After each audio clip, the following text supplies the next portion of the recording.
Mine broke.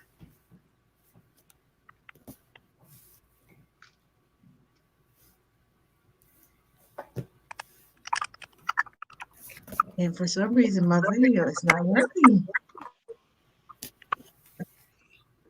Hold on, let me take you all out.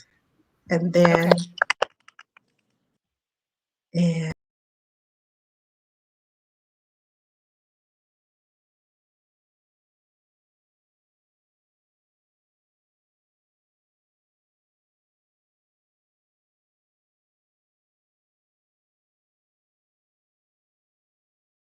okay, hold on just a second, y'all.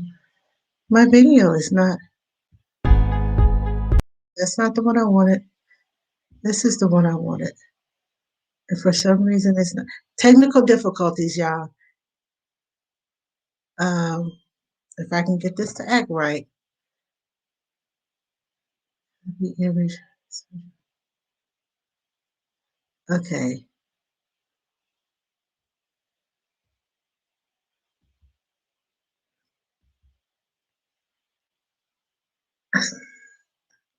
Y'all know when you try to do something and technical difficulties come in and just get you. Okay, so this one works, but that one doesn't. Okay, hold on, let me see. For some reason, my video is not working, y'all. So, alrighty then. I guess we will.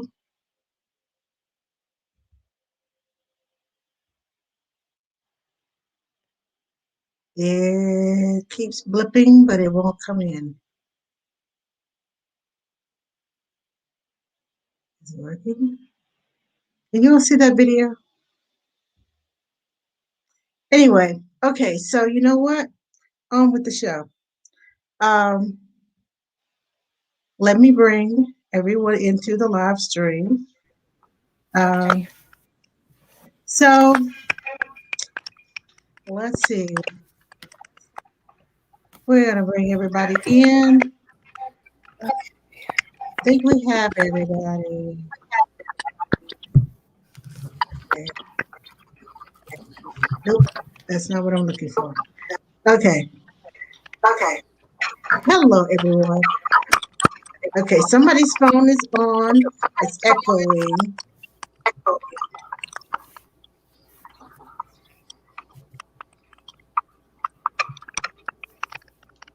Can't figure out who it is. But hello, everyone. Welcome to Ask the Nanny.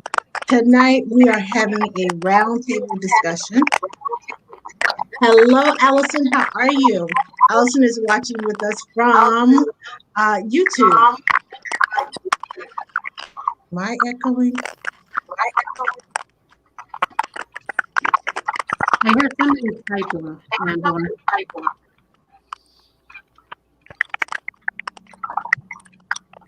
Sounds like someone's listening in on the screen.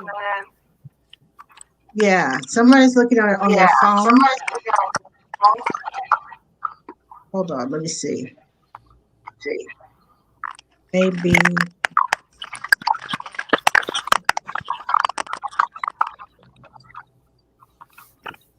Okay, is that better?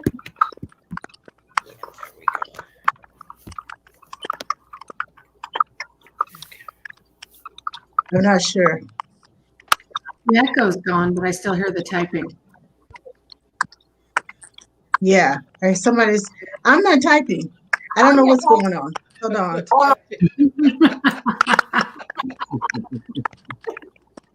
Okay, Latricia, are you there? I can't see your video. There we are. Yes. How are you, ladies and gentlemen? Okay. So, is someone typing or no? Oh, now you're No, I'm not. Okay, so I tell you what. Let's put our mics on mute until we're actually speaking. And I'll see if it's me, because I don't have my phone on at all. So everyone mute yourself. Okay, it's going now. Hello? Okay, it's gone. I don't know. I have no clue what it was. And just when Michelle said, "You got this technology down pat," I'm like, nope, sure don't.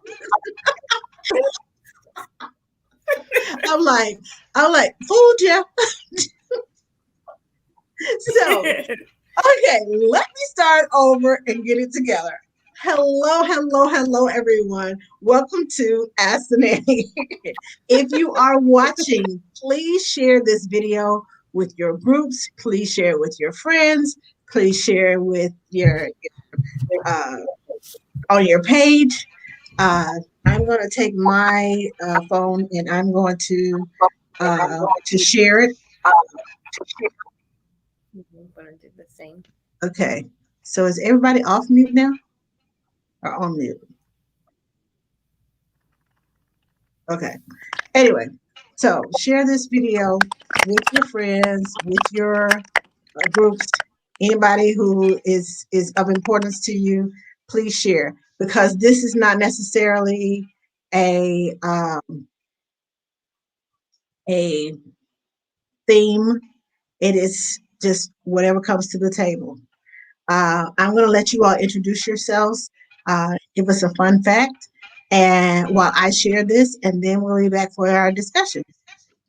So we'll start with Patsy.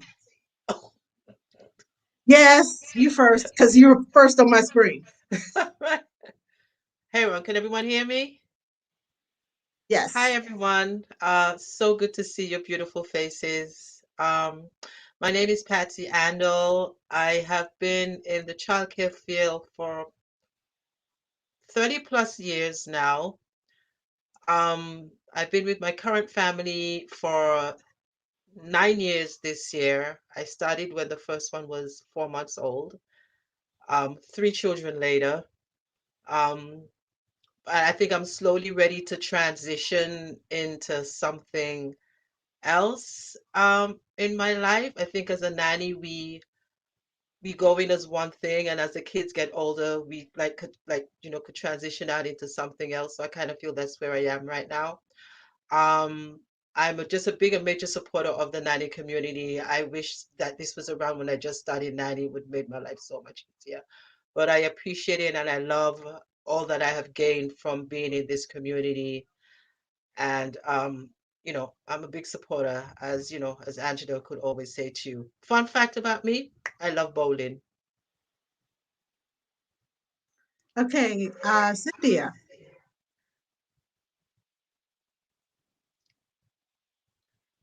You're on mute. Oh, I thought Got you. Okay, there we go. Okay. Hi, everyone. I'm Cynthia. I've been a nanny for 20 years now. I'm currently located in PA. The family I'm with now, it's 2 boys, 7 and 2. It'll be 4 years this coming year. So I just had the oldest one when he was 4, which can be kind of a difficult age because babies are easier because, you meet them, they don't really know you, but a 4-year-old is like, who are you? But we connected right away. So having boys versus girls, they keep you young. I'm 41, but I just have no choice but to stay busy all the time because they're always on the go. And a fun fact about me is I'm a daredevil. The most recent thing that I did was skydiving. And I can't wait until it gets cold again. Till it warms up so I can do it again. Yeah, you scared me with that one. I was like, is she serious? Okay, Latricia. Good evening, everyone. Latricia Friend. I'm a consultant and trainer in the private service industry, and I'm also a resume writer and career coach, mostly affiliated with Personal Touch Career Services with Donna Shannon.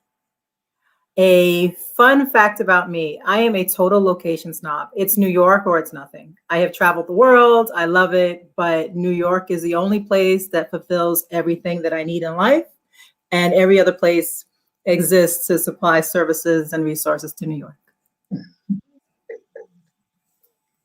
Okay.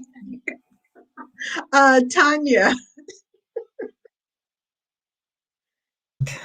There we go. Good evening. I am Tanya Sakowitz, and I am the owner of Newborn Care Solutions. And I have been in the in-home childcare industry for over 36 years, the last 20 of which have been focused exclusively on newborns. And we are a training company. We train nannies, postpartum doulas, and other childcare professionals to be specialists in working with newborns. And I love what I do. I still love this industry. I was with somebody this weekend who I got to see a baby under a very controlled environment, but nevertheless, they were like, it's so good to see somebody who's done this for 30 years and is clearly so passionate still about it.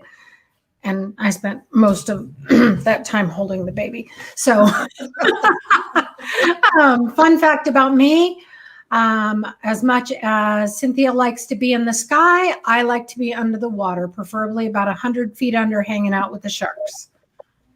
I can't hang out with y'all. All right. I'm scared of That heights is on my and I'm scared of sharks. So I can't hang with y'all.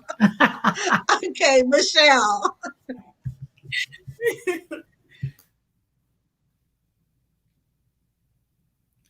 Okay, I think you're on mute, Michelle. Uh-oh. I'm not sure what happened.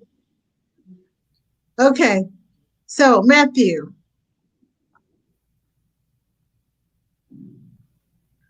Okay, Matthew, you're on mute.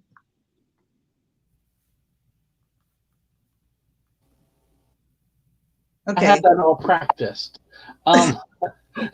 My name is Matthew Lister. I am a nanny for the last 27 years. I work specifically with children with behavioral issues and special needs. Fun fact about me is I don't skydive.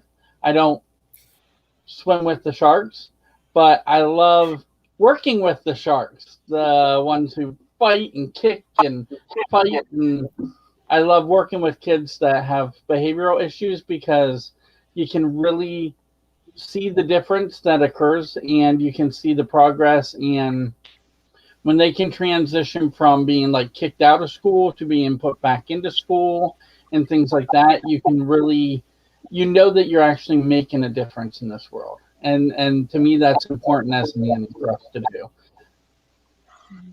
okay, Miss Toya.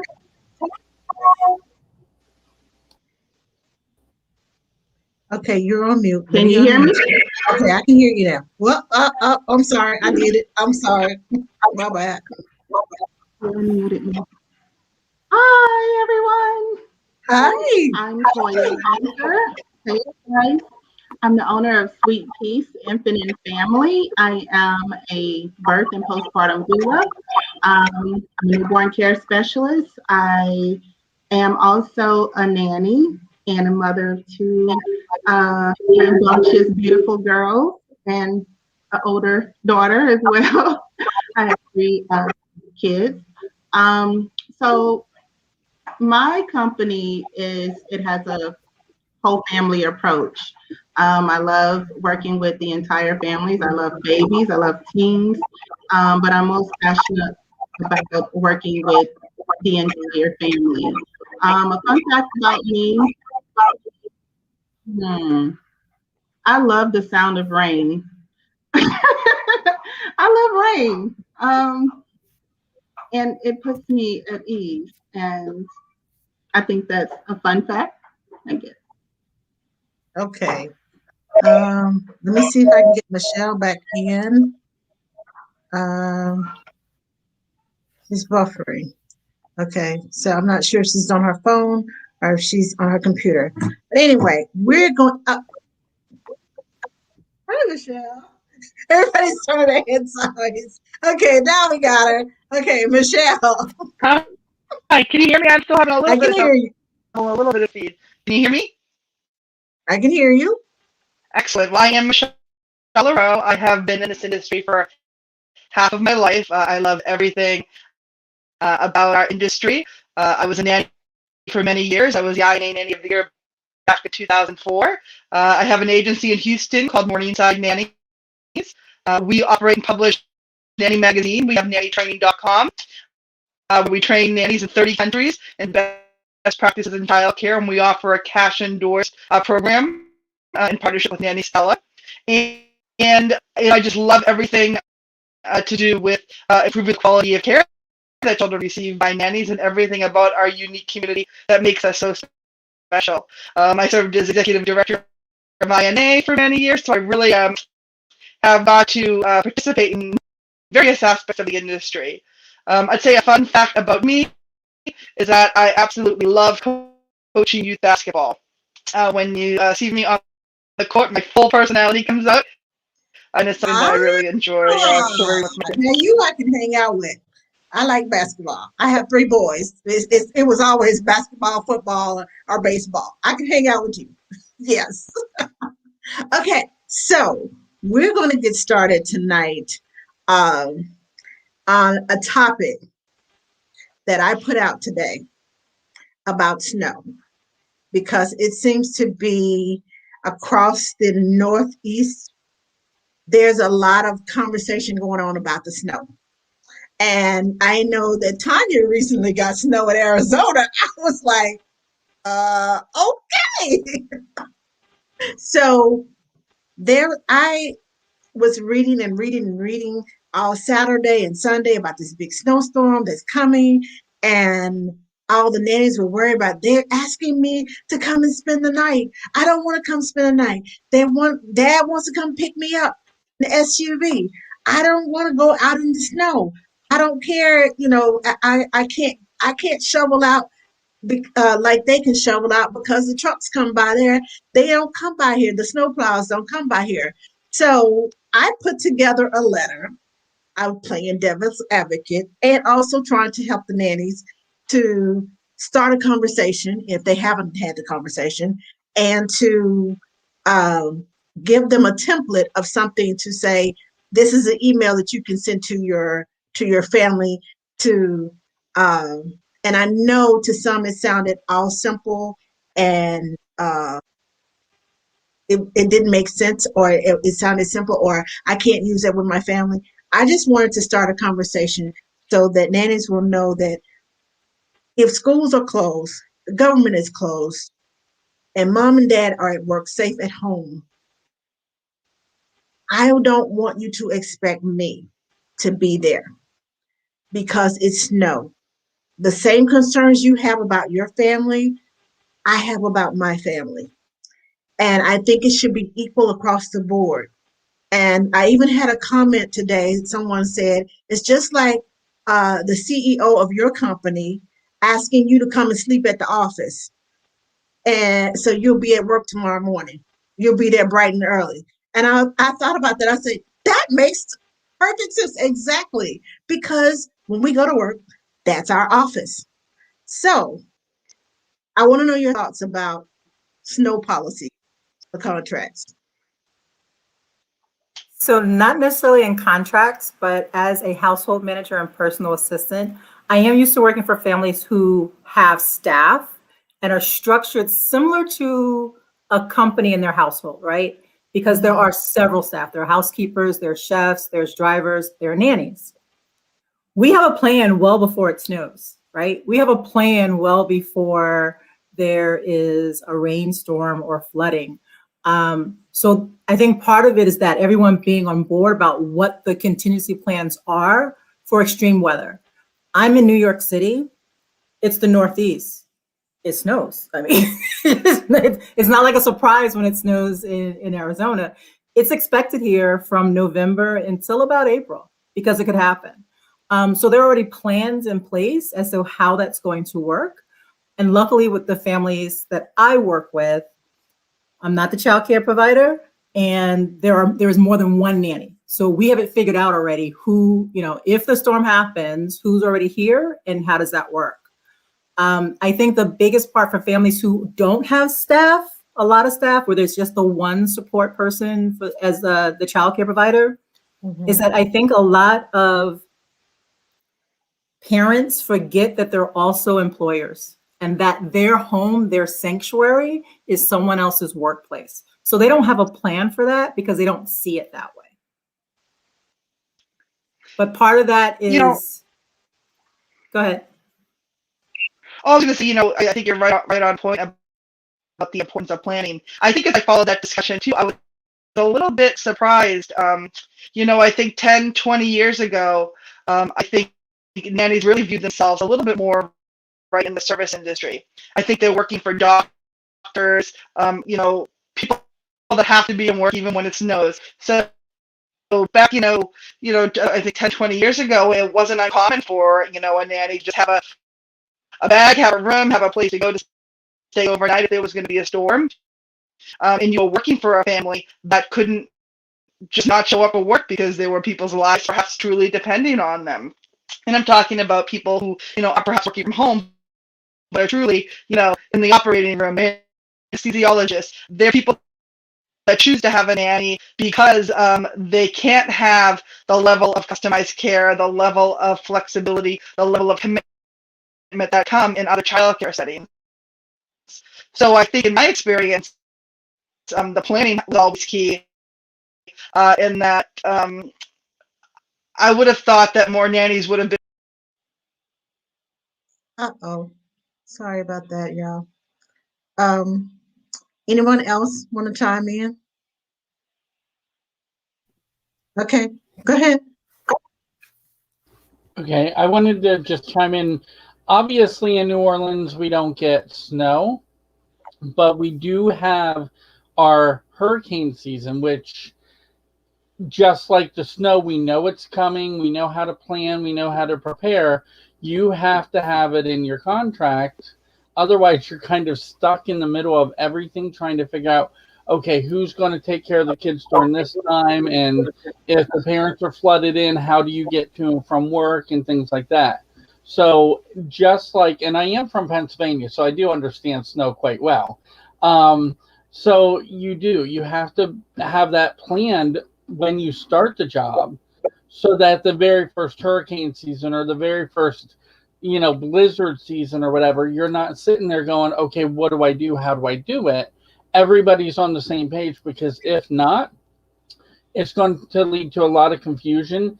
And the parents turn to us as the professionals to say, you know what you're doing, you know how to expect this, and what the standards are, and how to contend with this. So the parents a lot of times turn to us to figure out what to do in these situations. Okay, let me read this comment right quick. Aaron says, my husband worked for a company who have paid for the employees to stay at a hotel within a mile of the office during storms like this and other extreme weather. Great. Glad y'all had a plan. Okay, anyone else want to comment? Patsy? Yeah. So I work in New Jersey, and we're prone to snow and everything else under the sun. So this time around, I didn't go into work. I, got a text from Dad last night, just saying, hey, if there's a snowmobile around, coming with a snowmobile. But yeah, I realized that he was just kidding around. And I kind of like text him today, just reiterating the fact that today and tomorrow, that I will not be going in. The last snow storm that we had, it started when I was at work. And even though I left early, all transportation had stopped, and I ended up walking 4 miles home. There was nowhere else for me to get home. I ended up walking. Um, so I mean, we've always had the plan that if it's a snow day, I stay home. But now they work at home. It's like, if it's a snow day, the kids still have school. The little one doesn't have preschool. Then, they still need somebody to be there. But they totally get in and understand that it's just impossible for me to be able to do that. Have they offered that I sleep there? Yeah. Yeah, I don't want to do that. I don't want to do that, because then I don't get a break from the kids. And as soon as they get up in the morning, they come down to my room, bypass mom and dad's room, and it's like I get no break. I mean, the parents, they don't mind it because they get to sleep in, but then it just makes my day extra long, and they kind of get to understand that. So snow days, Patsy does not go in but stay home in her bed. Okay. Cynthia or Toya, do you all have something to say?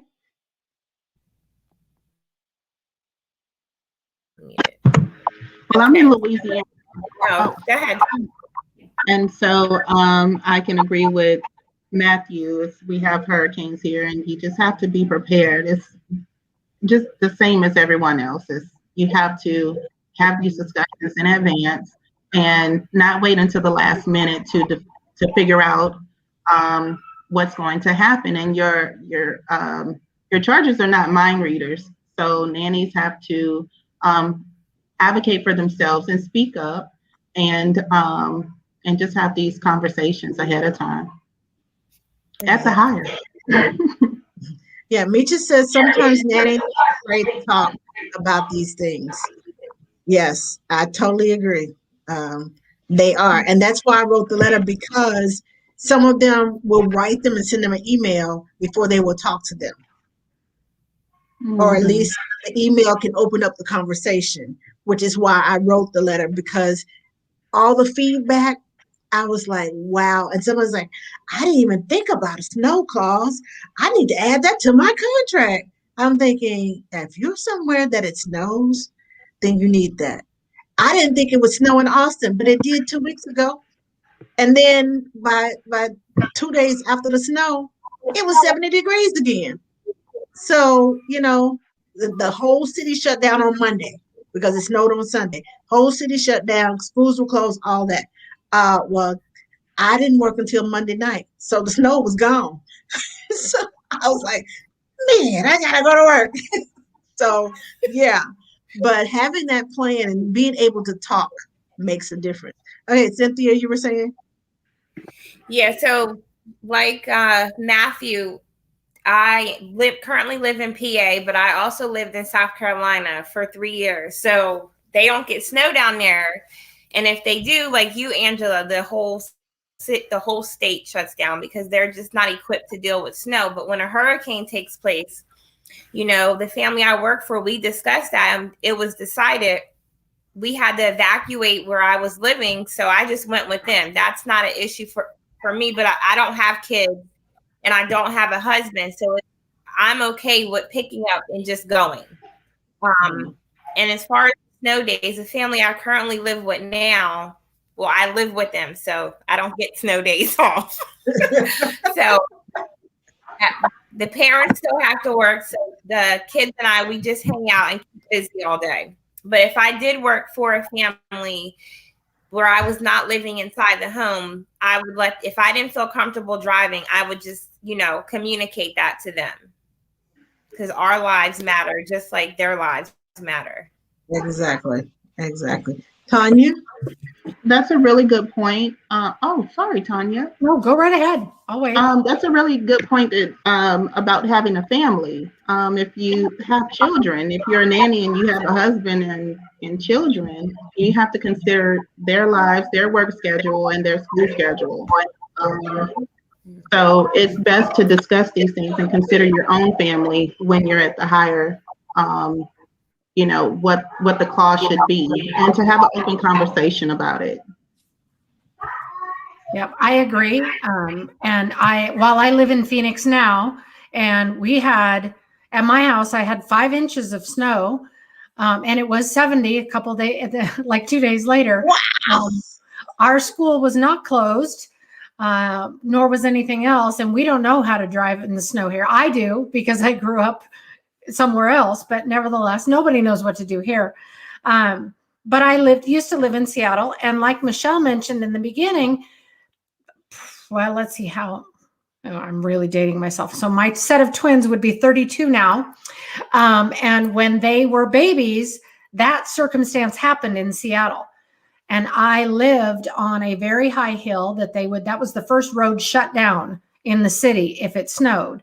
And my employers reached out to me and said, would you come stay with us?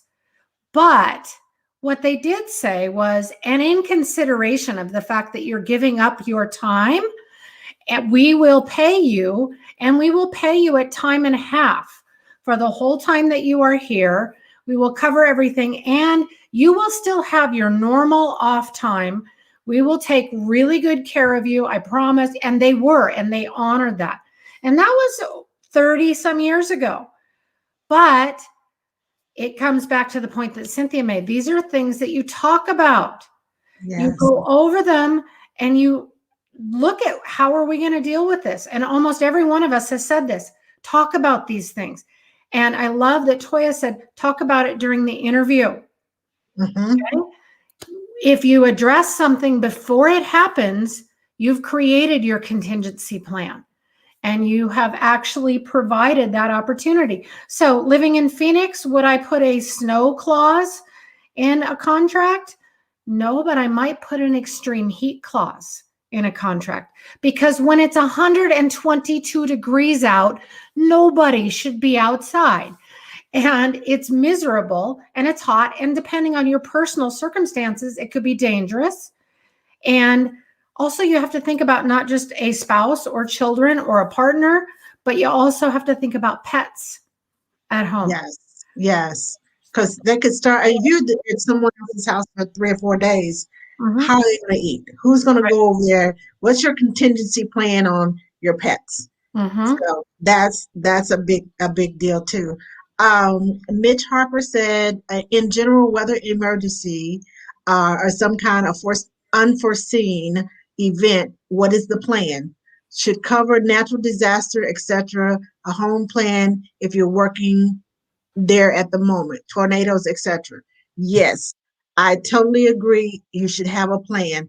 That should be a part of your emergency plan. I always ask, where are the exits? Do you have a a meeting spot? If we evacuate, if a earthquake, whatever the case may be, what is the emergency plan? Just like, I asked, what's your postpartum plan? Because I'm a newborn care specialist. I need to know what the emergency plan is because I'm working overnight and everything is quiet and still overnight and everything is not open or visible where you can see something happening before, you see it coming and you can plan for it and run from it or whatever. At night, everything's quiet, everything's still, and all of a sudden, boom, there it is. We need a plan in place because I'm in the room with the baby and you're down the hallway on the other side of the house. What if the house splits in half? I mean, things happen like that. You just have to be on top of it.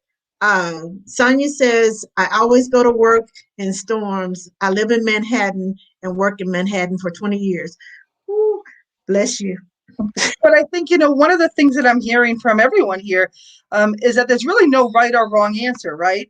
It doesn't mean, everyone, what has to work for everyone. What's important is that you have the plan and that it's a plan that works for you. And I think one of the most important pieces, and Tanya, alluded to it, is that understanding what the compensation package is going to look like as well. So for example, if they're paying you, if you're going to get your time off, if they're going above and beyond, it no longer becomes you're doing them a favor, right? It's again, you're providing a service and you're getting paid for that service. So, for some nannies, that's a huge win. A snowstorm might look like lots of extra overtime and lots of extra money in their pocket and something they're really excited about. For another nanny, that may be something they don't want to do and they pray never happens. So, it's important, like any nanny family relationship, the discussion of these things is essential because what's right for one relationship may not be right for the next relationship. And just because one nanny feels totally comfortable staying in their employer's home overnight, hanging out, watching a movie in the room, in her own room and feeling like she's comfortable to have off time, it doesn't mean it's wrong, for someone else. So I think, it's just so important to remember that it's not really a right or a wrong thing. But if you are working, if you are doing those things, you want to get paid for it. You want to be, have fair and legal pay for those hours because certainly you are providing the service. Right. And as Patsy said, the kids don't know the word I'm off. Right. They know Patsy's in the house. Yes, fun. Let's go. And they bypass mama and daddy because they know Patsy takes good care of us. Patsy's here with us all day long. If we have a question, guess who knows? Patsy. But I mean, I And remember and being Bob, a nanny, and like some of those, you have the best memories. Like, we grew up on the East Coast. I remember, like, staying over one night. There was a snowstorm. The kids woke up because perhaps it was after they went to bed. We made that decision, and we had the bag in the car. And then they wake up, and you're there in the morning. It was like some great, it was a great memory. I look back on those times fondly. yes, So there's yes. opportunities too. Blossom says, actually, since Friday, I was told that I may be home for a few days because of the amount of snowfall. Yeah, I heard it's still snowing there. So you all bundle up hot chocolate, marshmallows, s'mores, fireplace, all that good stuff. Yeah. Good to hear, right? Hot toddies. Hot toddy is what we have at this point. There are no Hot kids on this toddy. planet, right? I'm not a drinker. I only have a hot toddy when my allergy acts up and it coats my throat and I get my voice back. That's when I have a hot toddy. It's perfect on a night like this. But then it's sure to know too when your boss asks you to go home and not come in due to the snow days. You want to know up ahead of time that you're getting paid. Exactly. Exactly. And that's why I put Yeah. in the note, I would hate to, put a strain on your childcare budget because it becomes an overtime of 12 to 36 hours. Basically, I'm letting you know if I'm coming in and I'm not in the comforts of my home, if I'm at your house, I'm at work, regardless of whether you say I'm off or because the kids don't know that word. I'm on Yeah. to them. And then you tend Yeah. to talk to me about childcare stuff. Well, the kids need this and the kids need that. Can I just go to my room and just no, I'm supposed to be hanging out. I came to spend the night. I didn't come to work tonight. I came to, but the kids don't understand that. They don't So, and I think the right word is situational. It depends on your situation. Mm-hmm. Patsy? I think I totally get what you're saying. I mean, it's not to say I don't like sleeping over if I have to, but I kind of anticipate or know what my day is going to be like. It's a snow day. That means we're going to be out in the snow, maybe most of the time, sledding, skiing, whatever it is they want to do out in the snow. It's three of them, 10, 6, and a 3-year-old. Me alone. When 6 o'clock comes, I want to go home. Okay, I end up having to stay the night. We have dinner together. Then we read the kids' stories and we put them to bed. But after the lights go out, guaranteed, 2 of those 3 will be coming down to my room. So that it's just, and yeah, Mm-hmm. I'm not saying it's not memorable. I'm not saying I don't like doing it, but like there are just some times where I just feel that I need to draw the line. Of course. And if I have the opportunity to be home, then I need to be home, you know. And I those had those a opportunities situation. will arise again where, I can sleep over. And yeah, they are great, they are fun, and we love it. But I think on a snowstorm like this, it's gonna go for a couple of days. I would prefer to just be home. One Yeah, of the things that oh yeah, I'm go ahead, sorry. Matthew. Sorry. No, you go first.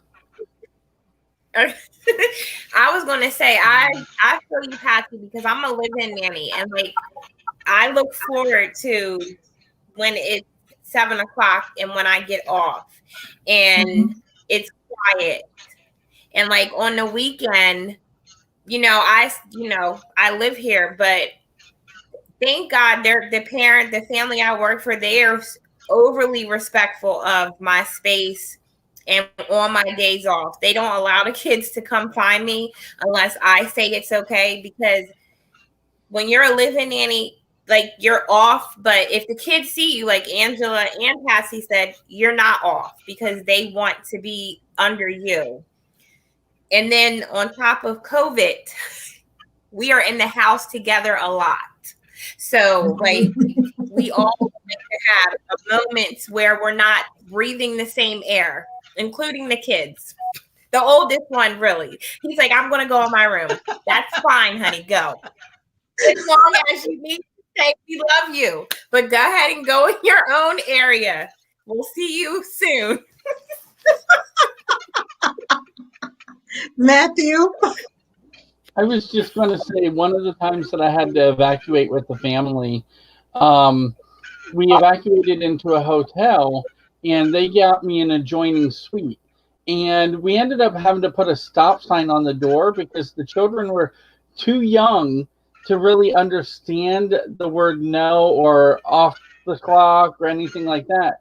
So we put a stop sign, and whenever that stop sign was there, they knew not to even come near that door. But it was so funny because the parents were like, "What are we going to do?" And I was like, I got a solution for this because it was the only way those young children would understand that they can't go there. Yeah. Right. Hold on. Latricia, did you have something to say? Yes. Also, in part of the planning, and whether it's something you talk about in your contract by having an extreme weather or emergency clause, right? Because it'll be different depending on where you're living. When you're planning at that time, for example, one of the viewers mentioned that they've known since Friday they weren't coming in. What happens after the emergency, right? So you go back to work maybe Thursday right now, looking at how the snow is coming down. Do you work Thursday, Friday, and you're back off Saturday and Sunday? Or do you roll out the week, right? Do you roll out your 5 days in a row and then try to shift back on to schedule? Or if you're actually come in for the emergency or on for 24/7 for an extended period of time, when the emergency is over and we're back in the house, is it when we hit the door, I'm off for the next 72 hours? Or do we get you in and settled for 6 hours and then I'm gone? What's the plan? And that might take a couple of emergencies to figure out, right? Because you kind of have to live it to I never understand, thought about that. That's a good one to add. right? You have to kind of live it. After the Right. fact plan?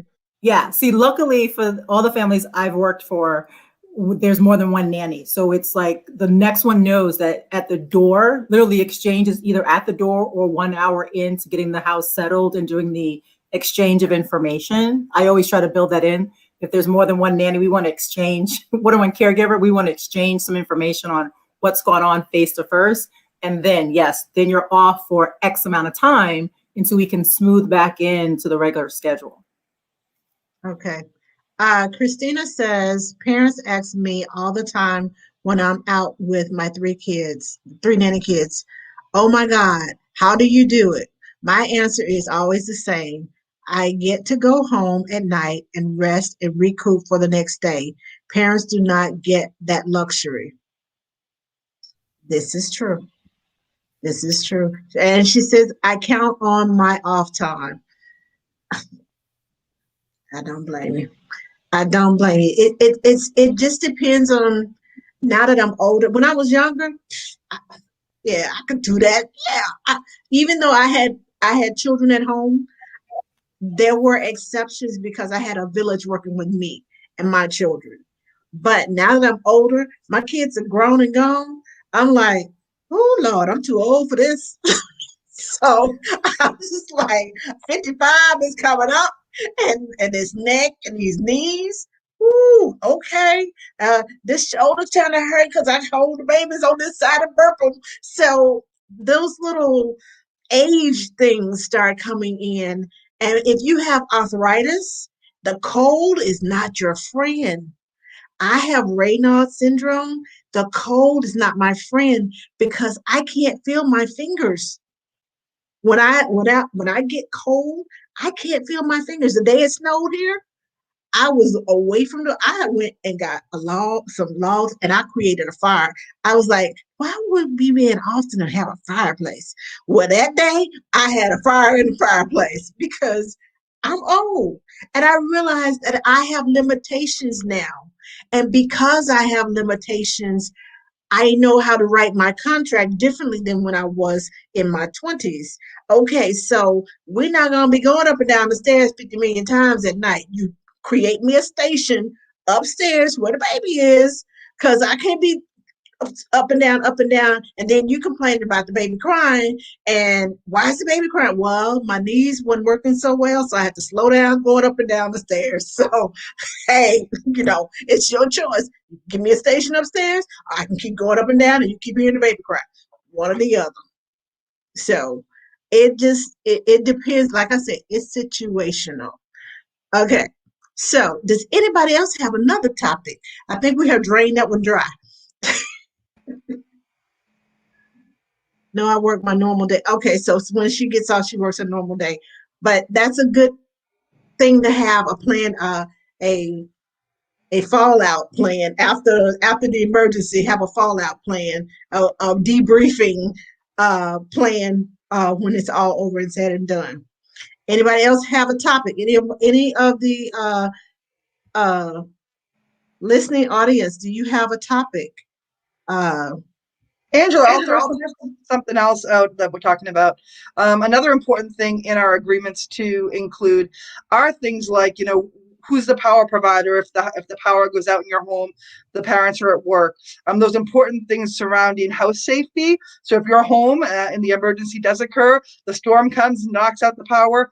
Who's the provider? Who do you call to get updates on storm restoration? Who do you call? How do you shut off the house, all the electricity, the power, and the water?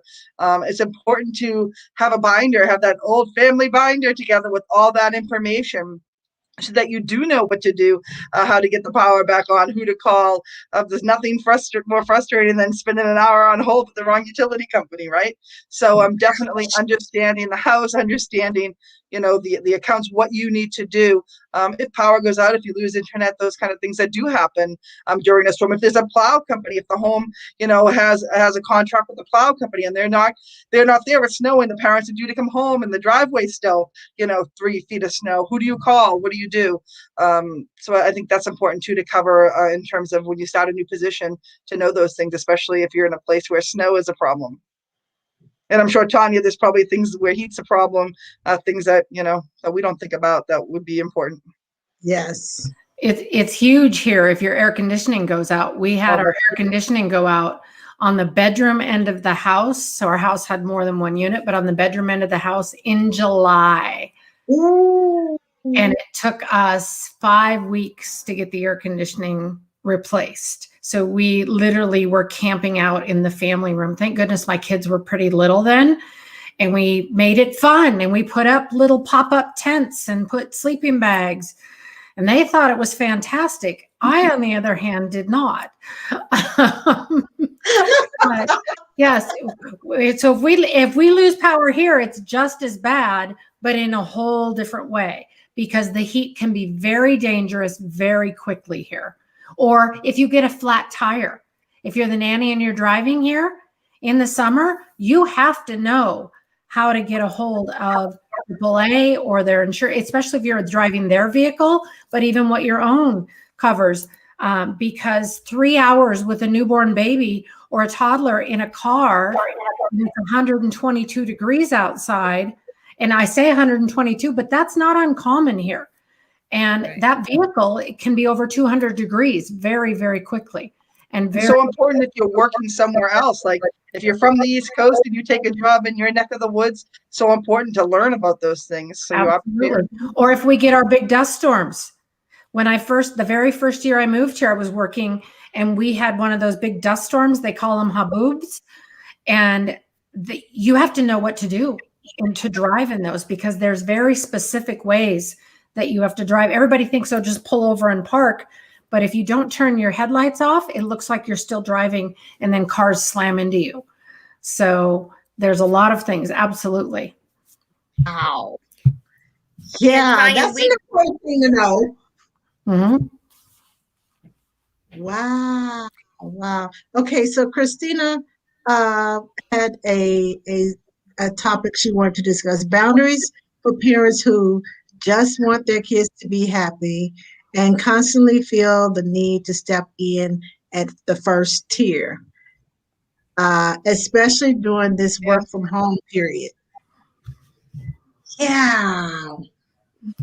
Been there, done that. And I must admit, 95% of my parents, after my first nanny job, 95% of my parents were work from home. I still, even without COVID, they were work from home, stay at home parents.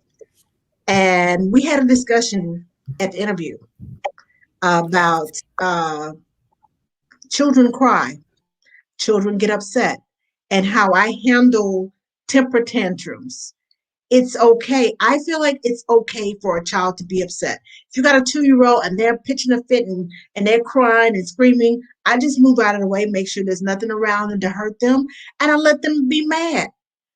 Think about it. As adults, we get mad and we want to slam, our fist through the ceiling or through the wall or whatever. We have ways of coping. If a child is crying, I let them get it out. And while they're busy doing their thing, I'll go and take out the special Play-Doh or a special snack or and be within distance of hearing them. They can hear the crackling of the paper or the pop of the top coming off, and it catches their attention. It's amazing how quickly those tears dry up. But at the same time, they need to get it out. Now, I'm not talking about a little bitty baby. I'm talking about a 2 or 3-year-old, that are just, going at it. It's easy to distract them. And once they figure out what's going on, what you doing, what's going on, what do you have? I said, oh, are you done being upset? Can we talk about it? Yeah, what's going on? I said, well, why were you upset? And I try to talk to them so we can get to the root of the problem as to why they were upset, and then we move on with whatever the project is. It's not a way of rewarding them for the temper tantrum. It's a way of distracting them long enough for them to talk about what's wrong and to tell me why are you feeling so sad? What's going on inside your head? And we talk about emotions. And that's the point in time when you talk about emotions. So when they get older and you give them methods to control their emotions, or I'm mad because of this, and give them words instead of them hitting on their brother or biting their sister. Give them words to talk about. Let them know it's okay to get mad, but it's how you handle it when you get mad that's an important part. So, but talking to parents at the interview, let them know your philosophies. Let them know, make sure if they ask you, do you have any questions? Talk to them about that, how they discipline. I have to, I would like to interject because I really feel like it goes the same with communicating with parents, just the same as we discussed. That's Poppy. Sorry. He has a lot to say. Wants to make her debut. But to communicate with, one moment. Okay. To communicate with the parents. At the interview, they need to know what your philosophy is, what your strategy is, and to be bluntly honest with how you would handle a tantrum or any type of situation. I think sometimes nannies go in with this, I'm happy, I can play with kids, I love kids, but parents and nannies need to have a real conversation about how you actually handle discipline and what your strategies are. So it's to have a real discussion about it. I think we're seeing now too, many nannies are working jobs they didn't sign up for. So they started jobs with families who were working outside of the home. So this wasn't really a point of conversation during the interview process. And now they're faced with the opportunity to set some boundaries, which can be really challenging to change the rules, mid-employment. But for those nannies who are used to working for families who have parents outside the home, and now they're all of a sudden home, it's so important to set those boundaries. Can we set up a separate workspace for you? What's the pressure like in terms of me keeping the kids quiet if you're on the phone? That's really challenging and unrealistic. How can we make this a win-win situation?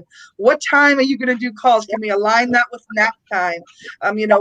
Is there a time you can come down for lunch and we can spend time together? Because in addition to, mom interrupting, and I don't, she's mom, not interrupting, but every time there's something going on, those in and out periods, they just cause that transition time for the children. So every time the child's settled again, then they have to transition out of it. And it also undermines the relationship that the nanny's trying to build with the child and that trusting bond that she's trying to establish.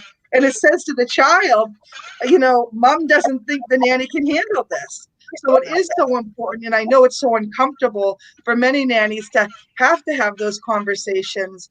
But there's nothing worse than, being in a home, feeling like you're watched, not sure if the kids are too loud, wondering if your boss is on an important call. Like that stress really, begins to wear on you. So I encourage nannies, if you haven't had those conversations, to start asking those questions, how you can make their work productive at home, but how you can also minimize transitions for the children. And I think when you frame it in terms of, what's going to make things easy for the kids, or what's going to benefit the kids, or what's in the best interest of the kids, it's easier to kind of start those conversations and to get on board and find a solution that works for everyone. Yeah, I think that's Easy way to Yeah, approach this. I agree with Tanya and I'm sorry, Michelle and Angela.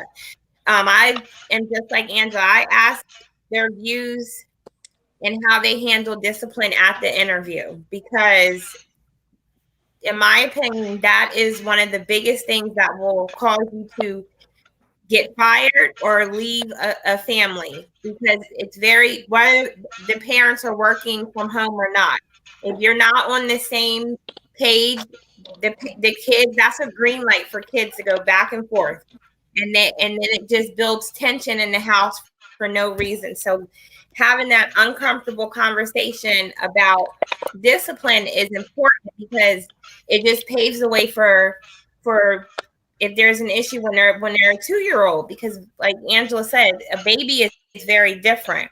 You're going to go, to their rescue way quicker than you would a 2-year-old, because a 2-year-old, they're learning to talk. So you want to give them words to say, I'm mad. Because I have a 2-year-old now, and he doesn't really have temper tantrums, but he will occasionally. But when he started having them, I would say, are you mad?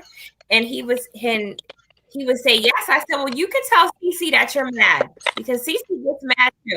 So when, children have words, they have less temper tantrums, because they have words to express why they're upset. And like Michelle said, if you have parents that are working from home, it is unrealistic to have kids be quiet all day. Yes. They're not quiet unless they're sleeping. So, right. How are you? Playing, frustrated, just. Oh, sorry. Oh, I'm sorry. Go ahead. Yeah, I'm done. I'm sorry. Okay, Toya, you were saying something? Can you hear me? Yes. Oh, great. So I think if you find yourself in a situation where your environment has changed, and since we're in COVID, a lot of families are working from home now. So an easy way to approach this is by having like 6-week check-ins, to just like a mini evaluation, to talk about things. It's not because something is happening, but because we just want to make sure we're on the same page. And children really need to see that in the household, is that, the nanny and the parents have the same goal, and they're on the same page, and a mutual respect for one another. So I think just an easy way to approach it is not addressing the families as you're frustrated or upset that this is happening, but just to check in and to address what's happening, what has changed, and how we really feel about it. Sorry. Yeah. She's just being her lively self.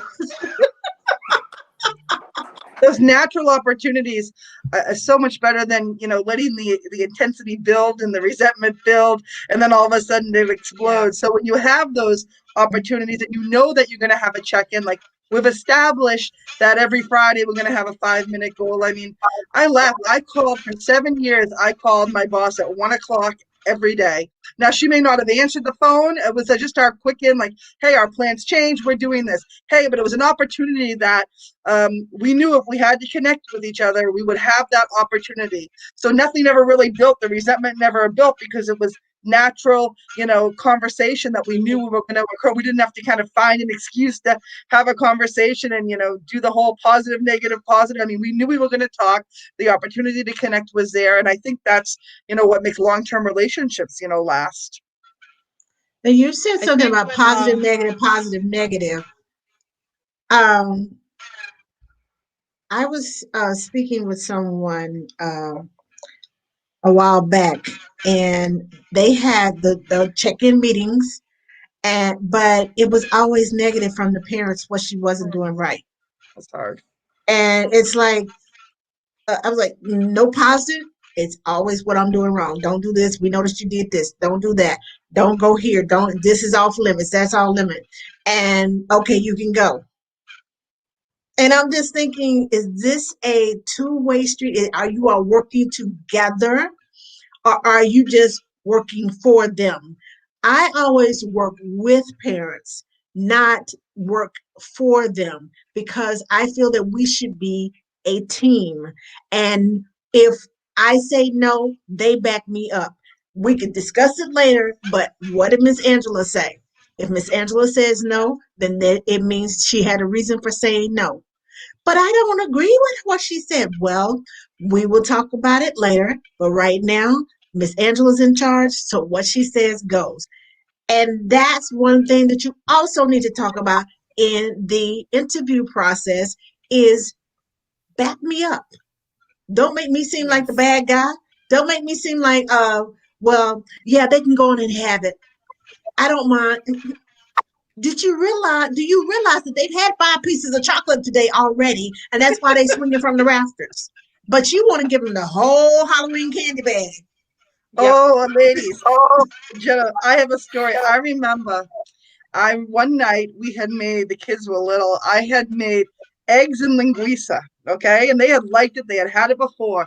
And I had made this dinner, we were sitting down to eat, and mom walked in the door and they were like, we don't want this. And mom was like, okay, you don't have to have it. Oh my gosh. Man, I put that in the fridge, and the next morning when I came in, they had it for breakfast. I was so irritated because it was like, and I'm like, what are you thinking? I'm like, you're eating that linguiça one way or the other. But I just remember, like, I had made the dinner. We were sitting down. She had come home early, and it was like, oh, we don't want that. And it was like, okay. Oh man, I cut that up the next morning, and they had it for breakfast. I think, can I Patricia, just did say you one have thing something to really say? quickly? Oh, Angela, sorry. just very quickly. The parents and I had to have a discussion when when I went back to work after being home from COVID. For the not quarantine, but like when we had to go into shutdown. And when I came back to work, I realized the kids were bugging out because mom and dad were home. And it was like, Mom, can I have this? Dad, can I have this? And then Patsy was like the afterthought. So we had to have a really serious meeting like that very first week. And I really had to just stress with them for them to understand that, yeah, even though they're here and they're working from home, it was making my job a little bit difficult because the kids were running to them. They started playing us off on each other. So instead of getting that one treat, they were getting 3 treats for the day. So we had to, yeah, believe me, they were bouncing, and I couldn't figure out why Smart they were kids. bouncing. And when I realized that they were having 3 treats for them, like that's why they're bouncing by 2 o'clock. That was happening. But once we sat and we had the conversation, and the parents, they understood where I was coming from, and they were really on board. And so we just established that when I was at work, it's like whatever Patsy says, go. If they ask us the question, it's like, what did Patsy say? What did Patsy ask you to do? And once we were on the same page with that, then everything kind of like smoothed out, and the kids realized that they couldn't play us off anymore, which they were really upset about. But then we had to show a united front. Even like sometimes I'll go into mama's office and like, oh my goodness, did he ask you that question? She goes, yes, he did. But like we'll just like bicker amongst ourselves. Like the kids wouldn't see that, but like it really helped to have that conversation, knowing that now both parents are working from home. And it was difficult for the children also to figure out, like, who do we go to? Mom's home, dad's home. Even though they're working, they're still home. They were used to having them home just on the weekend. Now they have them home all the time. But Patsy's still here, so it was a lot for the children to figure out as well. But I think us establishing the ground rules and establishing when Patsy's here, Patsy's in charge. You know, 6 o'clock comes, you belong to us. And they got that, and it just made it so much easier, and it makes it so much easier once you have that conversation. Because I see so many nannies complain about, oh, the kids, the parents are home, and the kids are crying and they come running and all that kind of stuff. I mean, sometimes I know it's hard to have that conversation, but like, this is about making your job easier, and about making everybody, making it a smooth ship, making things run smoothly. So you must have the conversation, because you cannot work from a place of frustration. You cannot work from a place of like constant anxiety. You have to be calm, you have to be centered, and you have to be able to do the job to the best of your ability. And with that comes communication. You have to be able to communicate with your employers in order for that to happen. Exactly. I agree, Patsy. And I love this platform, Angela. I pop in every once in a while if I'm on Facebook and I see you doing it. And I believe the frustration comes from failure to communicate.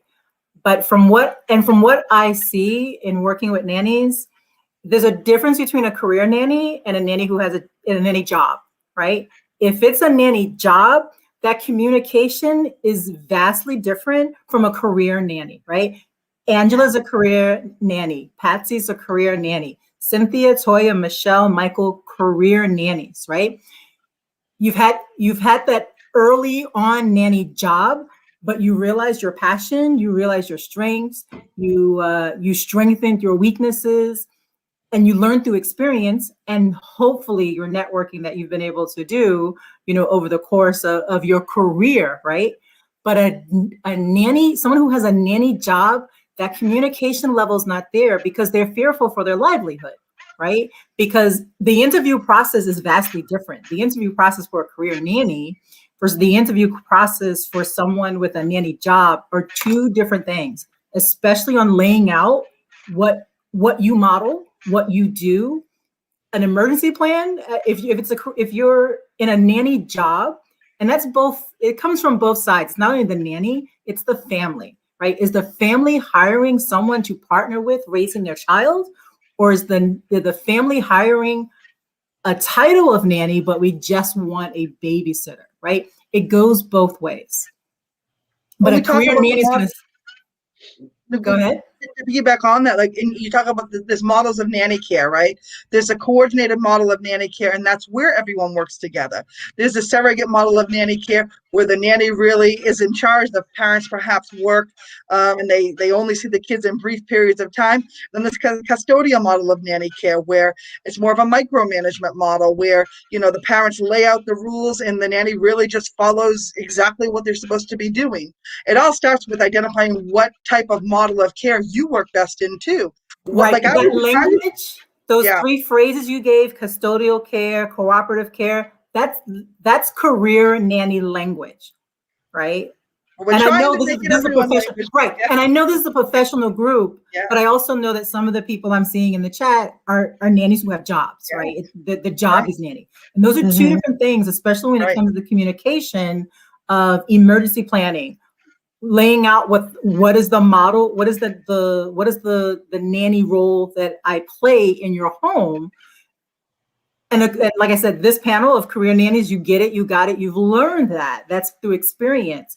But how do you translate that to someone who's not at that level, who doesn't realize that there's a whole career path beyond taking care of these two kids right now for this family, right? Well, that's a nanny job. That's what Angela's, I think that's what we see, right? That's what we're all trying to do here, whether it be through Angela doing what she does, through me doing the magazine and the nanny training, through Tanya doing the newborn care specialist, or your consulting work. I mean, I think we're all trying to empower nannies, right? To look at this as a valid career path, to move it from being an occupation or being a job to being a viable career opportunity, to be being a professional. So as we watch the trajectory of Nanny grow, it like follows the nursing trajectory a bit in terms of how we started, where we're going, and where we're going to be.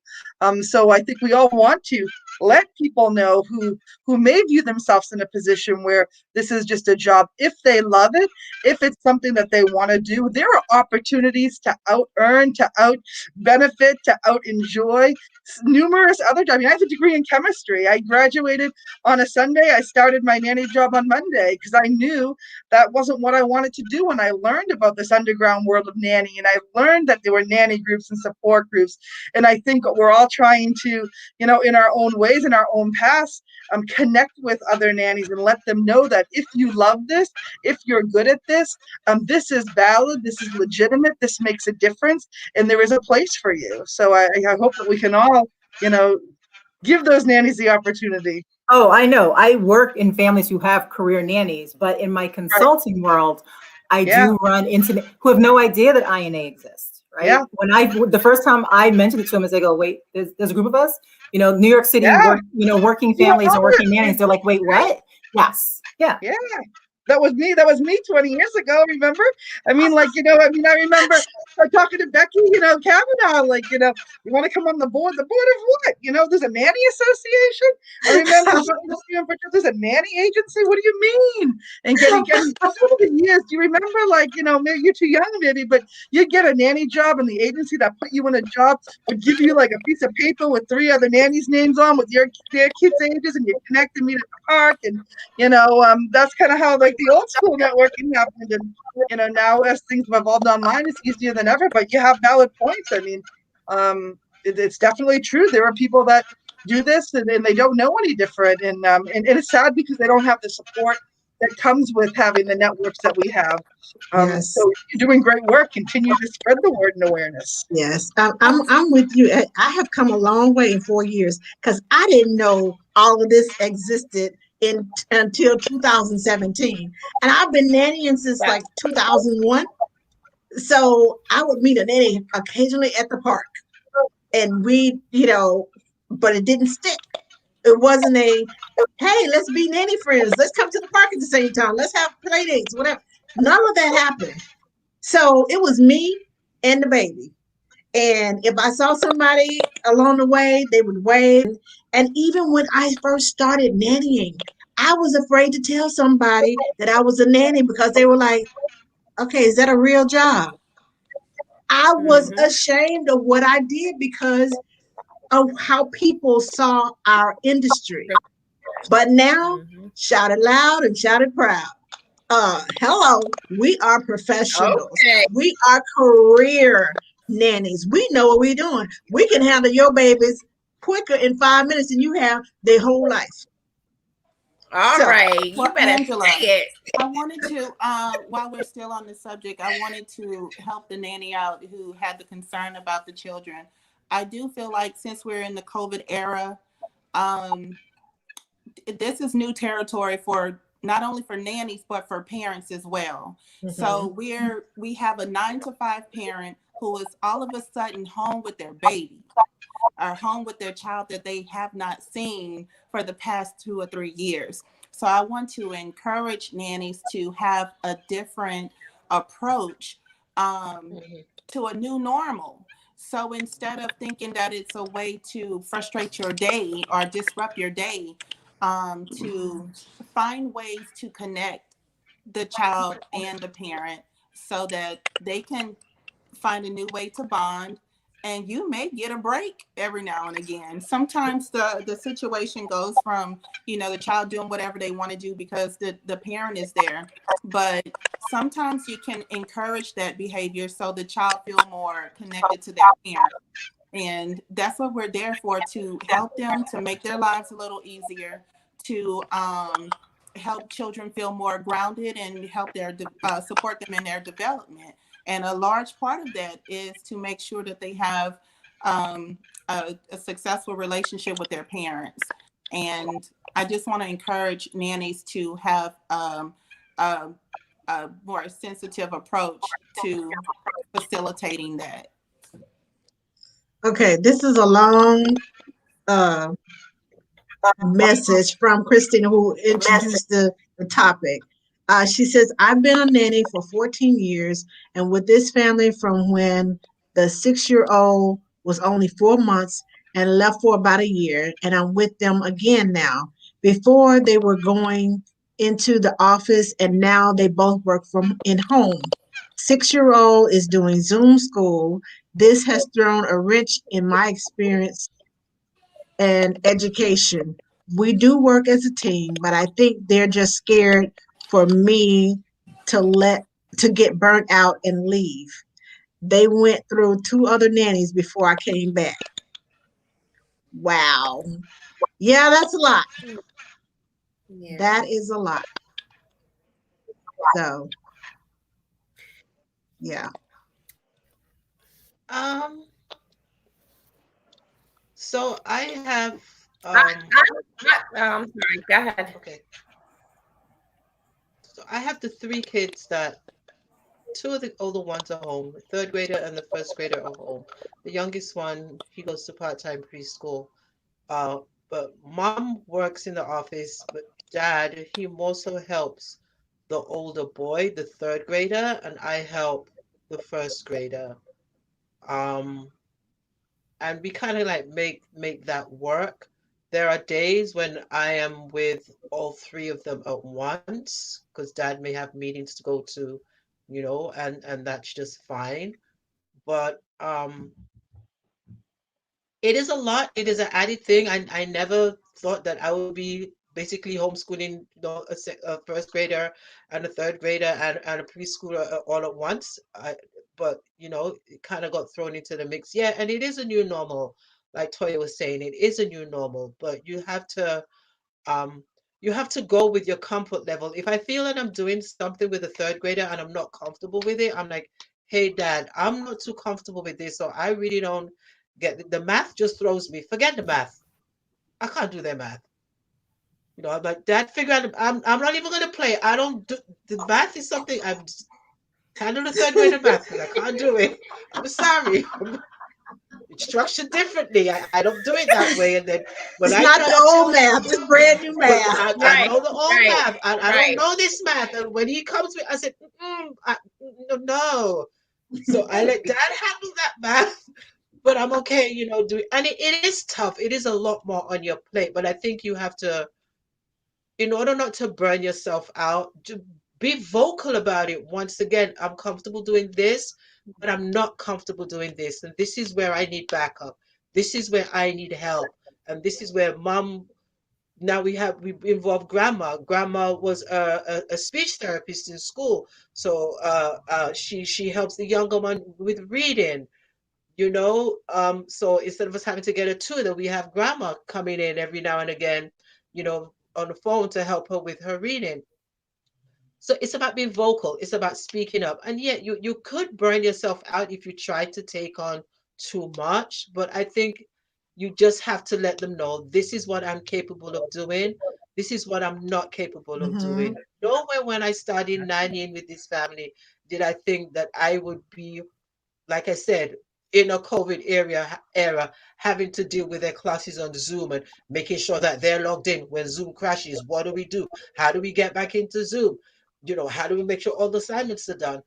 You know, and the other thing that I want to bring up very quickly is the other thing that I am very conscious of now that these children are so much more online. You have to be on top of what they're doing when they are online. Yes. Yes, It because they feels like like to click other oh, tabs and who watch. you tell? My 6-year-old, when we thought she was in class, the girl was watching a cartoon on YouTube. You know what I mean? The other one was there like playing Minecraft. I'm like, what are you guys doing? So it's a case of They being skipping being school on virtually. honestly. So besides making Yeah. sure that they are in school, you also have to monitor what else they are doing online because there are people out there who are very much aware that children are spending so much more time online Yeah. that they could tap into that. You got to figure out what games do your children play, who are they talking to, what chat rooms are they in. You have to be so much more aware of that. So I think that's one thing that's added on for me to do. And I think all nannies, especially with older kids, should be very much aware of that. You know, when the kids say, "Hey, we're gonna go play," play with my friends, a game on the computer. Know what they're doing. Know what they took the screenshot yourself. I'm sorry, I had to laugh. No, I just read it. I just I did that too. They are too smart. Yes, no, I tell you, my 6-year-old does that. She does that, and we had dad had to handle that discipline because I said that's something for him to handle. But you have to be on top of what they're doing when they're not in school, and even when they stay in school, know what they're doing on the computer, know what games they're playing. So I think if anything, that's an added something to us as nannies who are dealing with children who are on Zoom. Be aware of what they're doing and you know teach them social media etiquette, teach them certain things. But Brad is easy. Brad is very easy. That's why I didn't stay over because of the snow day. That's why I needed to be home. Yes, But yeah. because there's a Yeah, lot I of was going extra to add. going on there. I was Go going to ahead. add I'm sorry, about the. Cynthia. Oh, that's okay. To what Patsy was saying about monitoring what they're doing, and with my family, since the oldest one is on Zoom a lot, he's only allowed to have screen time on the weekend. Once because since he's on a computer so much for school, after that is over, you're not allowed any screen time. And our rule, he's 7, but he is not allowed to be on the internet, which his version of the internet is playing a game, like an app on his phone, because he doesn't have access to YouTube. He doesn't have access to any social media website at all, even Minecraft, any of that, because his parents do not want him involved in anything on the internet. So outside of Zoom, we have this limit. So which it makes my job easier because that's kind of how I feel about internet access and kids. I think for as long as you can delay it, then that's how I feel. Because like Angela said and Patsy said, all those outlets are open doors now because the entire world knows that we're in a pandemic and that kids are being taught virtually. So people are spending their days tapping into different outlets to contact children. And elementary kids, or I'll even take it to high school, are not mentally mature to decipher, is this a good person? Do I know this person? So I just don't think it's a good idea. You should definitely make sure you're paying close attention and ask them questions, even when they are on Zoom. Oh, what did you do in class today? And then you'll know if they're paying attention.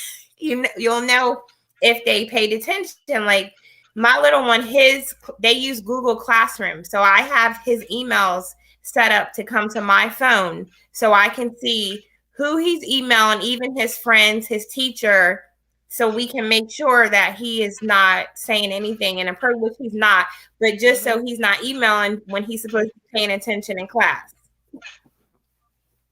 Yeah. Okay. Christina says, yeah, I quickly removed screen time other than school. He was literally bouncing off the walls, like running into them, LOL. We spend as much time outside every day as we can. Screen time is for the parents to use on their own time with them. I don't blame you. No, we're not doing screen time. Well, I'll turn some music on and we'll dance, but it won't be, I have Amazon Music. I pay for Amazon Prime. I'm gonna use that music. I'm paying for it. I'm gonna use it. We're gonna dance. We're gonna find a preschool station. We're gonna find preschool whatever, and we're gonna dance and do whatever. get some oldies when music was nice. Good. And we dance to the nice music instead of some of the stuff that I hear. Every other word is a curse word. So yeah, they go old school. So my kids know old school music. Yes. Did you have something to say, Definitely. Tanya? Oh, okay. I was Miss Valerie. just agreeing with the old school music. That's how it works around my house too. Yes. How are you? Yep. We're talking sorry. We're talking about screen time and kids, parents wanting their kids to be happy all the time and not wanting them to cry, and the adjustment to everybody's at home and how that's affecting the kids, not only the kids but the parents, and how we have to be uh more communicate more with the parents, tell them what we expect, and be uh I guess consistent in what we're doing and how we handle things. Do you have a comment? You're on mute. How do I take this off mute? Oh, you're off mute now. We hear you. Okay. Hey, hi. Thank you for having me, Valerie Lynn. As part of my tardiness, internet issues. I find since I focus on the postpartum body, and I specialize in that recovery after childbirth within the first 6 weeks and then beyond. And what I find though that with the NCS or nannies or postpartum doulas, they have a lot more responsibilities now, and again, some of them are unrealistic, like virtual schooling, and so it's a lot more stress on them. So I find I'm always telling them for them to take care of their self-care as well. I think it's important. And I just find it's just such a stressful situation. It's kind of like, day by day with them. But I find that the professionals are burning out and moving on. So it's kind of a double-edged sword. I'm in Los Angeles, so they want them to stay on and they don't want them to go out. A lot of them want them to live in, or they're very controlling where their professional that they hire goes and what they do. And I find a lot of times the parents are not as cautious, and they have brought COVID into the house and given it to the professional, or something like that. So I find that there's kind of stress all around with it. It's people don't know how to handle it. We don't have a rule book. But again, my specialization is eco postnatal care. I've trained in Southeast Asia, and I focus on the active process of the revision of the effects of pregnancy when it's happening during those first 6 weeks, those healing, weeks, healing window of opportunity, I call it. And so I find when moms have a better physical recovery, better emotional, mental energy to handle everything. Okay. All right. This is our last topic. Mitch Harper says, if we have time, I wanted to bring up about nanny job and parents not disclosing children who have behavioral issues and or special needs. What is your take on this? I find when parents do not mention it, it's not honest. As a parent with a child who has special needs, I was at home with my child until he was 10 because I had a home daycare. That's what I chose to do. I chose to be at home. And I combined my love for children and being able to be home when children got home from school and to see them off at school because we were military. And at the time when they started school, we lived in Alaska. Long story short, it was best for me to do the home daycare. So as a parent who had a child with special needs, we did not find out he had special needs until he was like 4th grade. And we found out he had dyslexia, and he had ear problems, recurring he had tubes, two set of tubes in his ears. So there was a lot of comprehension problems that were going on with him. Now he's grown and has 4 degrees. Back then, we were in special education because of the issues that he was having. As a parent, to me, that was not severe enough to, if I was going to place an ad, that was not severe enough for me to say, oh, well, my child has dyslexia and he has this, and this, because he understood what you were saying. And it's just something he did not comprehend when he was reading. So I don't think that would merit being uh, a disclosure. I didn't disclose this about my child. Yes, you will learn it about my child as you get to know him. And I want him to have a fair chance with you without you coming in with preconceived notions about my child. So sometimes I can see them, as a parent, you don't want to put it out there because you might grab somebody who actually connects with your child, regardless of whatever disability it is. Uh, that nanny may connect with your child, with my child. Then if I like the nanny and she likes my child and they bond, then we can talk about it. Well, I think But too, I mean, no parent wants to advertise that, you know, there may be, some issues with their child. I mean, put yourself in a parent's shoes, right? You want your child to have the best care, but that fear of rejection, that fear of, is anybody going to want to work with us? If I say this, how do I word it so it's accurate? I mean, at the agency, we have parents all the time that, call us crying that, the child's on the autism spectrum. Are they going to be able to find a nanny? They want to attract candidates who have experience, but they don't want to scare anyone off. And it's really hard for them to articulate what their needs are in terms of desiring a quality caregiver without, like that balance of saying enough, so that you are honest and you are transparent, but saying too much that, things that get discovered along the way, along the path as you get to know a child. Can I jump in on this one too? yes, Please, please, please. Okay, so I have a lot of experience with this one because often the parents end up calling me, or the nannies end up contacting me through private message and stuff saying, the families didn't tell me about this. What do I do about this? What do I do about that? And it's not because, a lot of people think, it's very dishonest to the parents, but like Michelle said, it's not dishonest.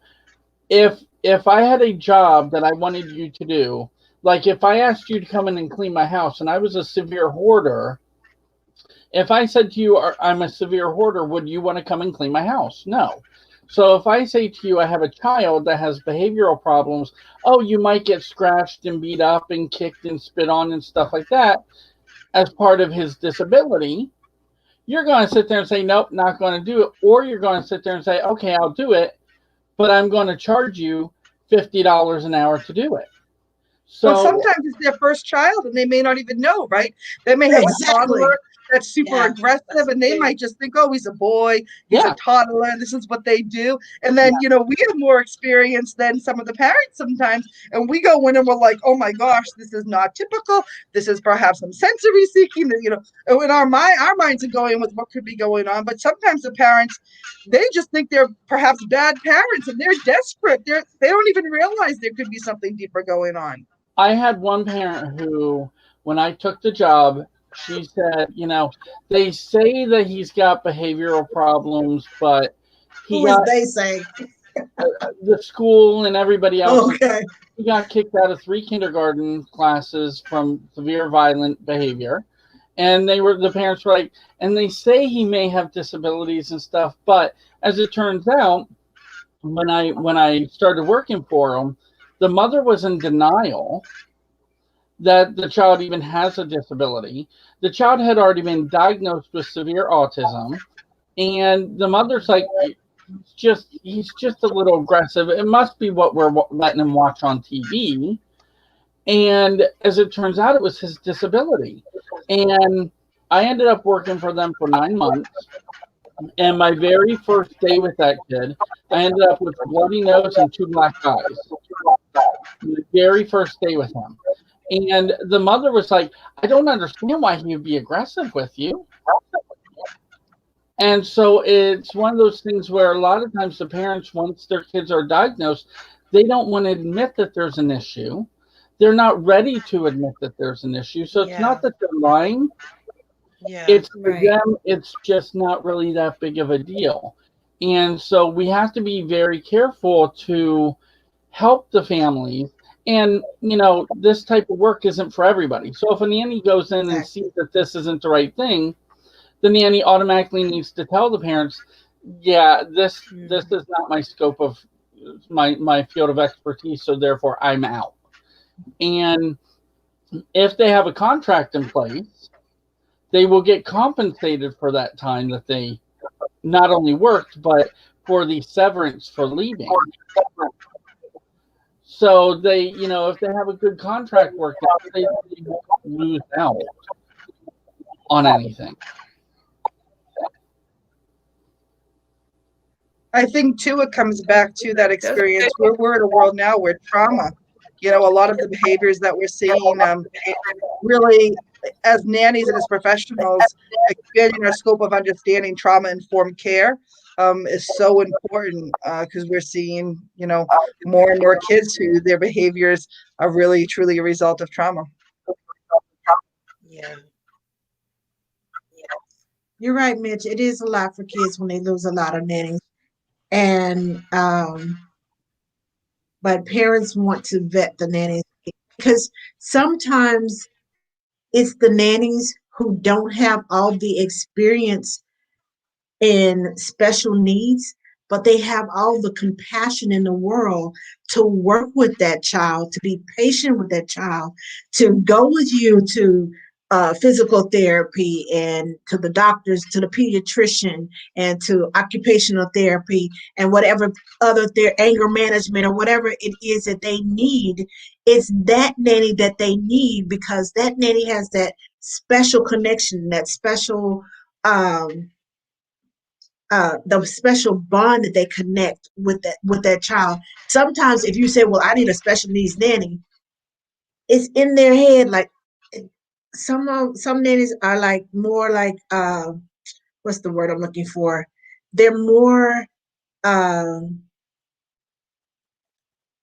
I don't know, utilitarian. They just go in and like, okay, this is a job, and he needs to do this, he needs to do that, he needs to do this, he needs to do that, and they don't have that special loving bond. They're there to do that job, and I'm going to go clinical. They're very clinical. That's what I'm trying to say. They are very clinical, and they're there to do that clinical job that they were trained to do. And so I'm going to treat you. And sometimes it's the physical therapists and the occupational therapists that are more sympathize more with them than the actual nanny that's there with them 9 to 10 hours a day. So I would want to have the right nanny for me. If you are not trained and you're willing to get trained, are you willing to go to the doctor's office with me? Are you willing to go to the wherever it is? Because before I got my degree in early child education, I had a child who was on the spectrum. I did what I knew to do. I started with sign language with him, and it was his way of communicating. And he used to push his mama and daddy out the door when I came and then he started signing to me and pointing at things for me to sign to him because that was his way of communicating. I used to teach a music and movement class, and I had this like 8 foot by 8 foot moon bounce, and he had a huge basement. I took the moon bounce with me one night, and my gosh, mom cried. She said, oh my gosh, he loves to jump. And he jumped for 2 hours and passed out and slept the whole night. She said that was the first time he did not wake up in the middle of the night. I didn't have special education training. I had a special heart because my children, my middle son had problems with reflux and I almost lost him. And I had to learn how to feed him, how to get him beyond this reflux period. My youngest son, who had the ear problems and dealing with the doctor and adenoids and tonsils and all this other stuff and the dyslexia, I had the compassion because of my own children. So you never know what's inside of a nanny, the compassion of what their capabilities are their understanding, are their wanting and willingness to learn. I went to the speech therapist and he started signing to the speech therapist and she's looking at me like, who taught him sign language? I said, I did. Are you relative? I said, no, I'm just a nanny. She said, good. He's communicating. That's what we're trying to do. I was like, well, I just started communicating because he couldn't talk. He was 2.5. He wasn't talking, so I started communicating. He started moving his fingers along with me.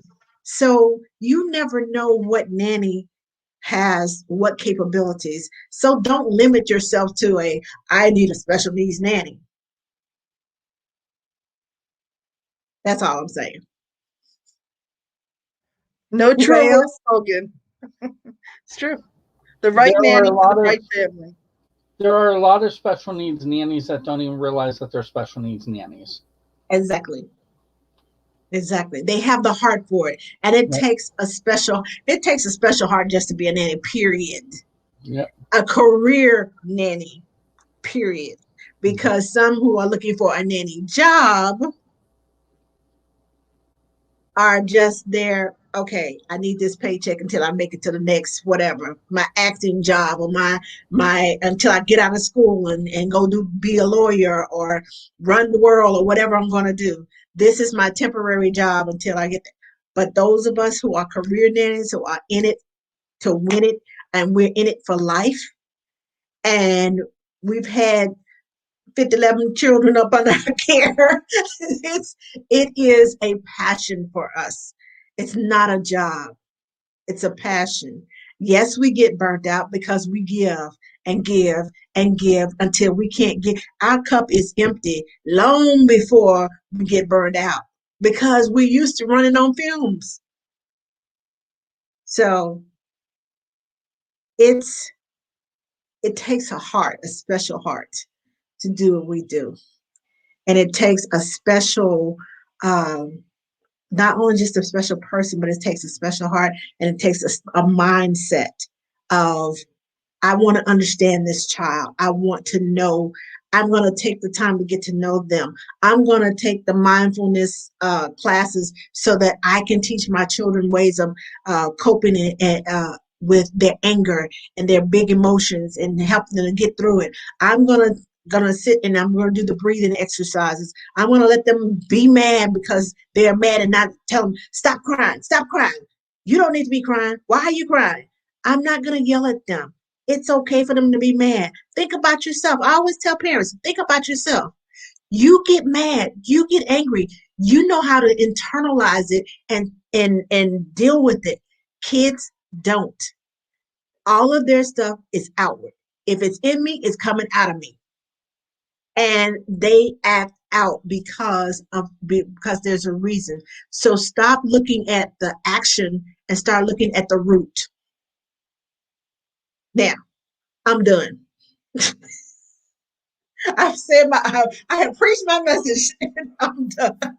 Latricia, you have something to say? Yeah, I think I love that. I love how you explained everything. I think that we all have to extend ourselves a bit more grace than usual, right? Not only as a childcare provider, not only as a working with a parent or a parental unit to help them raise their children, but at this time, and if no one has said it to you yet, this is through 2022. It'll take time for this to work itself out, this pandemic to work its way through the population. And then the recovery after that will be even longer.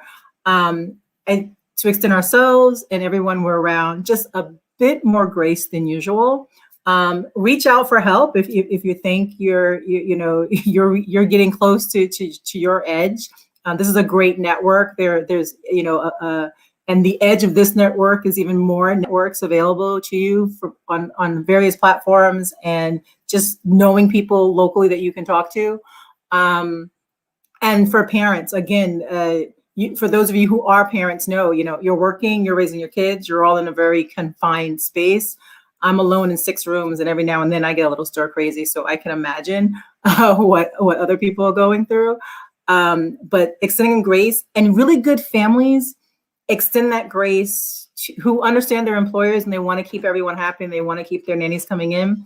All of my consulting families, we reached out to our nannies. We loved and loved and loved on them because we wanted them to be well, we wanted them to be happy, and we wanted them to be available to us, right? So families that understand that, reciprocate and extend that as well. And sometimes we just got to give that back a little bit. Hey, thank you all for joining us tonight. Thank you for your opinions, your facts, your heartfelt, answers. And thank you all for watching. Those of you who are watching, thank you all for your opinions, for adding your 2 cents. We're going to do this again on the first Monday of March. We'll have another roundtable discussion, totally different panel, different discussion questions. So if you want to be a part of the panel and voice your opinion, sorry, I must be tired. If you want to come and voice your opinion, please feel free to do so. Thank you all. And I'm going to see if this movie will work. And thank you to my panelists for joining me and for everything that you are. I get it. I totally understand. Thank you all for joining me.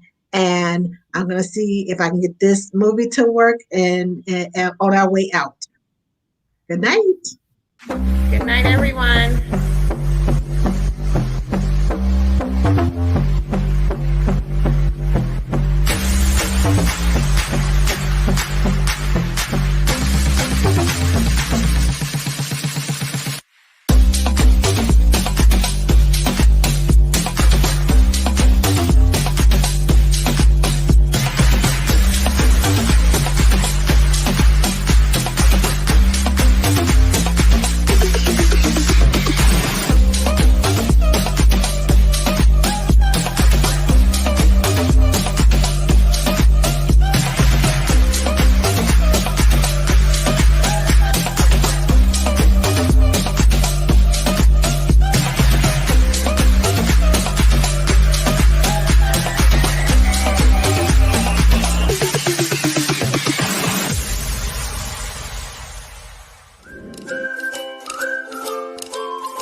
Whether you're new to the kitchen or you've been at it for a while, Ask the Nanny's digital cookbook has a little something for everyone.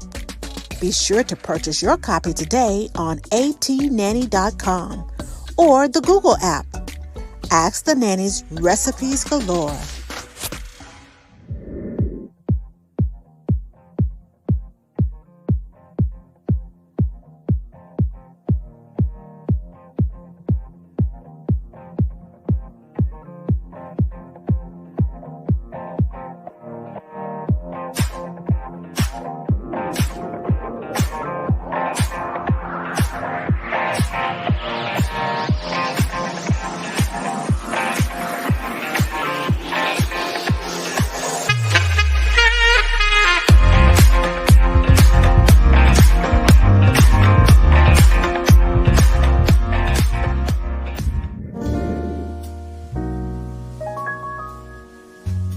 Now is the perfect time to start planning for Valentine's Day.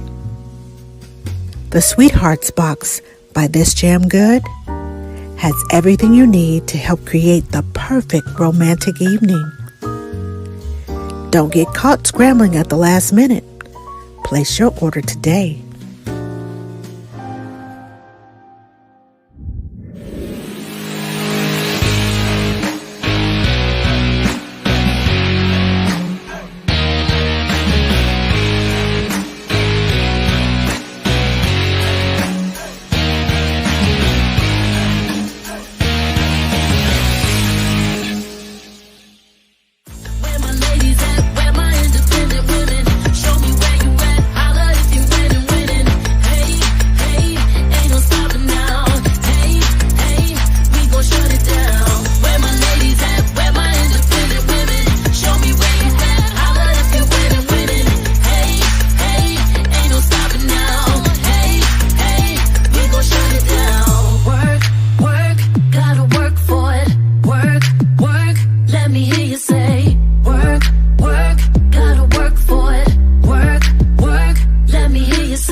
Isn't just about playing. There's a lot of hard work going on.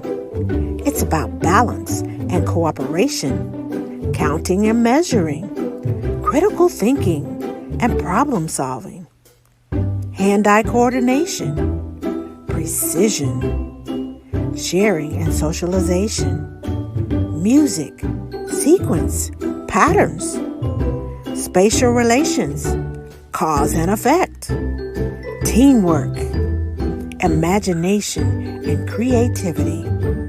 Never underestimate the power of play. The Smart Box by Nanny Kim on the go. Have everyone saying, "That's one smart kid." Getting started with M-Card Plus. Once signed in, you'll see your card box. This shows all the M-Cards you've created, received, or shared. To create an M-Card, which includes vital details about your child, simply tap the blue plus icon. Here, add the child, along with the child's emergency contacts. Make sure to add any allergies the child may have, along with any medical, health, or other alerts, and some of your child's favorites. When you're all finished, tap Finish Card. Add a photo of your child and customize the colors. Now tap Generate M-Card. It's that easy. This M-Card contains everything someone watching your child needs, and you can easily share by tapping the Share button. M-Card Plus, what every child needs you to know. Nannies are blowing up on social media. It's time to get noticed and get things moving. Are you ready to connect with other nannies and learn about all the daily events in the nanny community? You can post your next event and never miss a beat with our brand new online service, Nanny Announcements. Sign up now at nannyannouncements.com. Hi, Super Nannies. Did you hear? We are proud to announce the launch of our new business called Clearly Nanny, and we have something just for you. To do just that, we present you nanny-inspired pins. We see how hard you have worked during the pandemic, and now more than ever, you should be proud to call yourself a nanny. Join our movement of 100,000 nannies proudly wearing their pins. Purchases can be made at clearlynanny.com, where we are 100,000 strong. Dating? Just got married? Or you've been together for a while? The Sweethearts Box by This Jam Good is perfect for any couple. There's a little something different in each box, so no two are the same. Place your order today. And happy Valentine's Day from This Jam Good.